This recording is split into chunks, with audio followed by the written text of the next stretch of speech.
Hey, John. What's going Hey on? Todd, long time no talk. Yeah. Are you wearing the same clothes as the last one we did? Indeed, I am. And You I always wear a shirt at least 30 seconds, so that's why I kept this one on. Since we just did hyphens. This is like Wheel of Fortune almost. I think I need to show everybody our shirts again though, just in case, because not everybody's going to watch all of these videos. To put it mildly. What? What? People are going to watch Look all at our that. videos? Look at this, everyone. Look at that handsome devil. Look at that handsome devil. Unbelievable. We're wearing. He is. Look at the. I mean, the fact is, that beard trim that you had for that photograph, stunning. Wait a second. I'm going to get up so you can see it. There. I in my entirety. There. There you are. You're doubled up. So. We'll sell that one. So we talked about the hyphen last time. And I was going to start with the dash, but you decided we should start with the hyphen for a good. What do you got in your mouth there, man? Gum. Okay. Get that down. I don't want you to choke on it before it's kind of more chewable. What? Yeah. So, but you suggested starting with the hyphen and going to the dash, and I thought that was an interesting reason why. Well, because you build a dash with two hyphens. Sometimes, if you're in Word and you put no spaces after the word, and then you put a hyphen, and then you put another hyphen, two hyphens, and then you no space to the next word. You go on, and then once you hit the bar, it'll join them as one long Yes. line, and that's why I thought it's easier to talk about hyphens first, because they're short and they're much more versatile. You very rarely use a dash. I think the only time you use a dash, to my mind, is, well, you can use a dash to emphasize something as you introduce it, but mainly, to me, a dash is a long, dramatic, pregnant pause. Yeah. I just talked. Well, I and just, also, go ahead. I just talked to Mary. Dash. She's pregnant. It's not. I just talked to Mary. She's pregnant. I just talked to Mary. She's pregnant because you could have put a period there if you wanted to.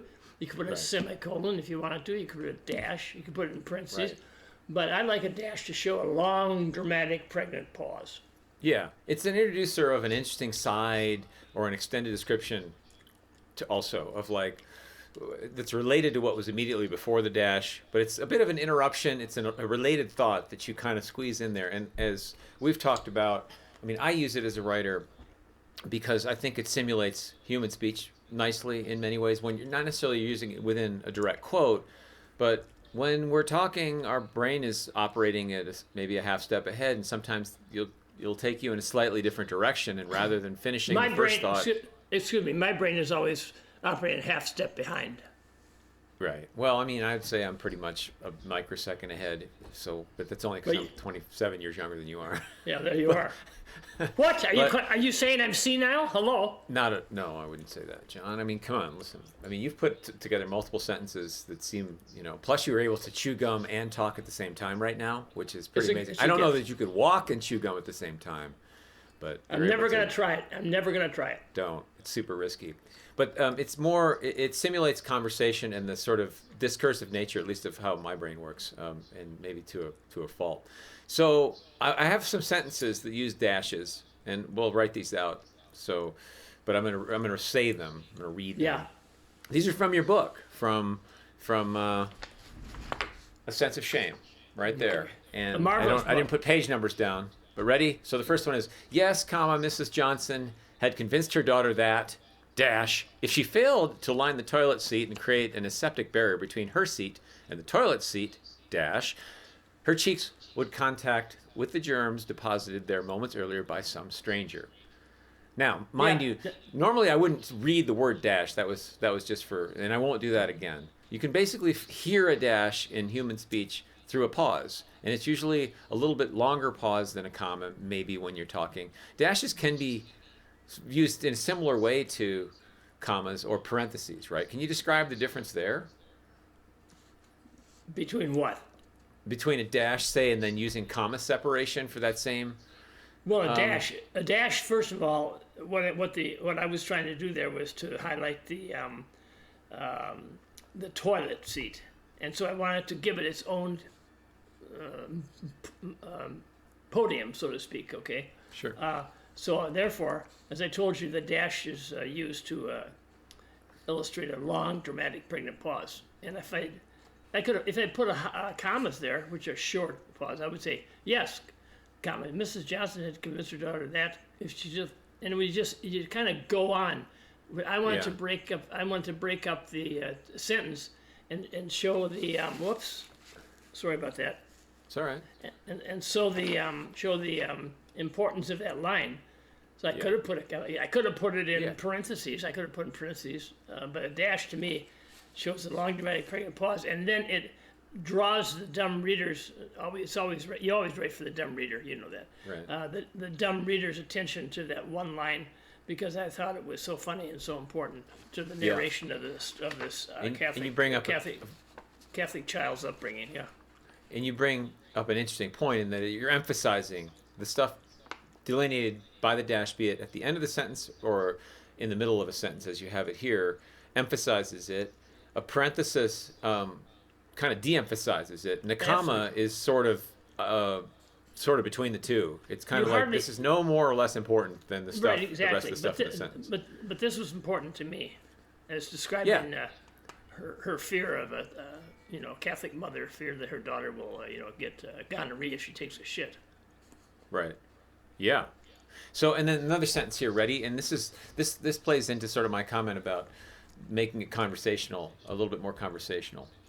And this could have been parenthetic too, but ready? My stratagem, I discovered later that evening when we were parked in front of Margie's house, comma, and I once again explored the terrain of her breasts and reshaped the contours of those two enticing mounds, worked perfectly. First of all, what kind of book are you writing here? Second of all, my stratagem worked perfectly is the sentence. That's the base sentence. And then you could have said, my stratagem worked perfectly, period. I discovered, and then finished the whole thing up. But you decided to put it in the middle of the sentence like that. Yeah, but I could have done so many things. I could have said my stratagem, I discovered that later that evening when we were parked in front of Maggie's house, worked perfectly, and then I could have rearranged everything. But that's why I like the dash, the hyphen, the comma, the parentheses, etc., ad infinitum, ad nauseum. Is that it gives you stylistic punctuational variation. That's why I like all these different things. Now that if I were to do that over again, I might have not made such a long interval between the first dash and the second dash, but I still think it works, and it highlights the fact that this is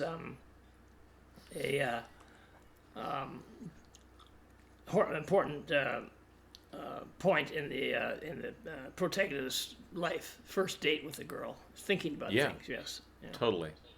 And then another couple. You mentioned that the long dramatic pause to highlight the importance of something. This example I think does that really well. And it's Eric had equipped the station's bathroom with a vending machine which dispensed condoms. 2 for 50 cents. Right.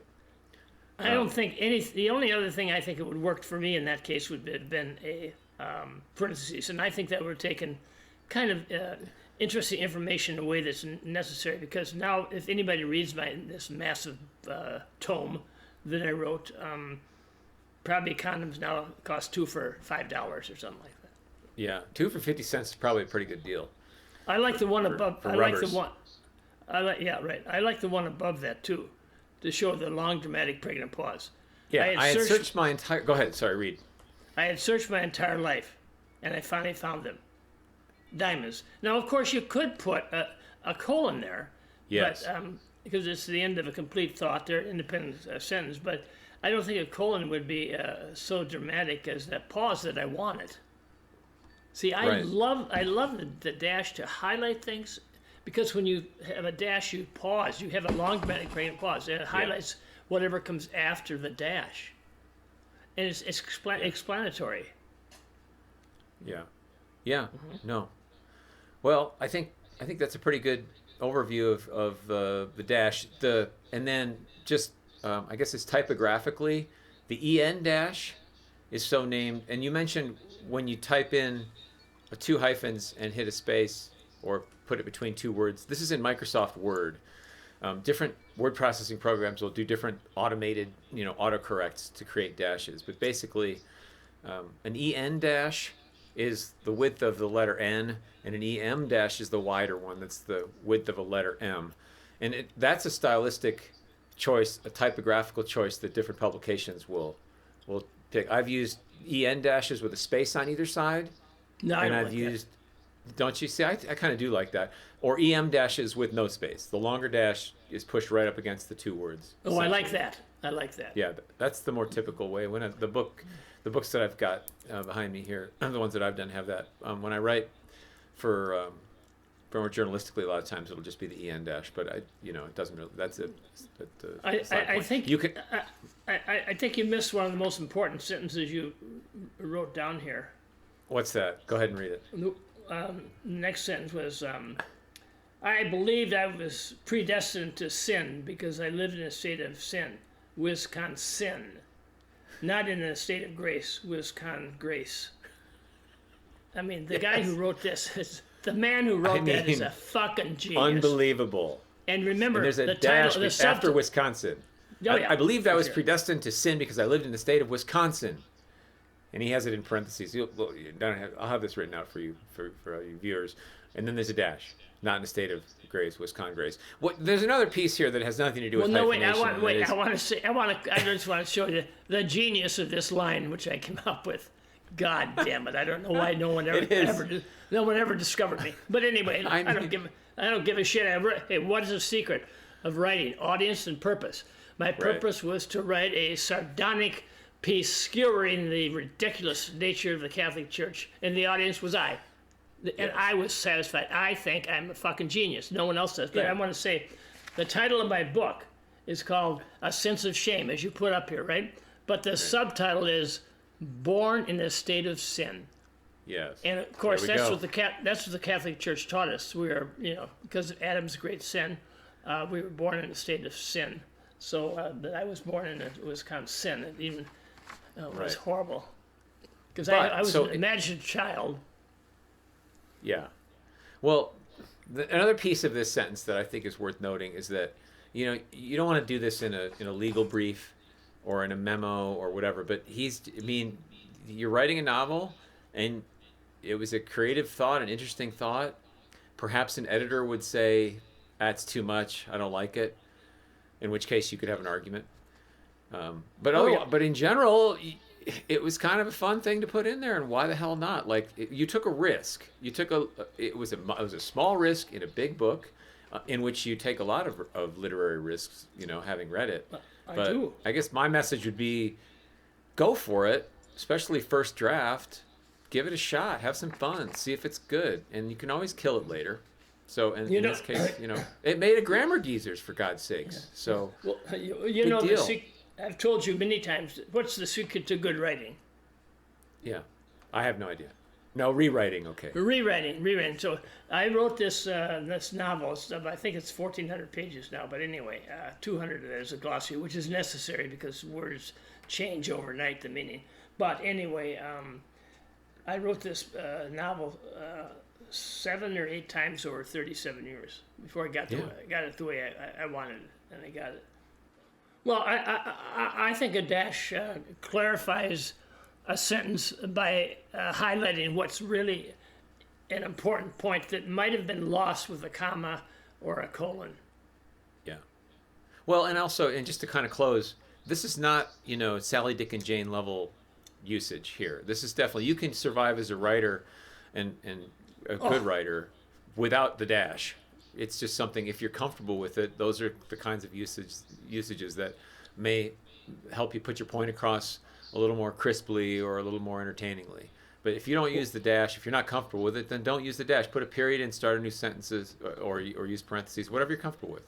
We are talking here with the hyphens and the dashes about the tiny nuances of writing. And by the way, have you ever seen a tiny nuance versus a large, huge nuance? Yeah, massive, overwhelming nuance. Yeah, nuance, yeah.